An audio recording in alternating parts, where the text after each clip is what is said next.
கால தேர்தல் நெருங்கி கொண்டிருக்கிறது. இப்ப 4 முனை போட்டி அப்படின்றது ஓரளவு உறுதியாயிடுச்சு.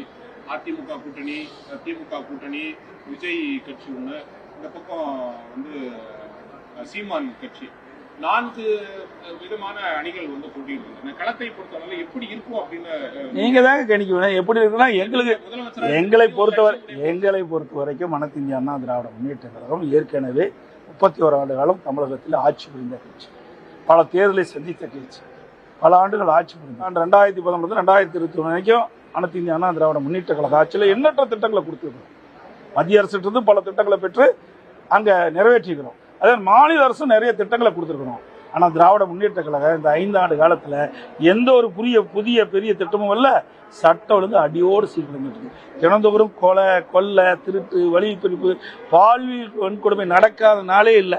தினந்தோறும் தொலைக்காட்சியும் பத்திரிகையும் பார்த்தா இந்த செய்தி தான் வந்துகிட்டு இருக்குது. வேற எந்த செய்தியும் வரல. இவருடைய ஒரே சாதனை ஊழல் செய்து தான் சாதனை இந்த ஆட்சி வயசு.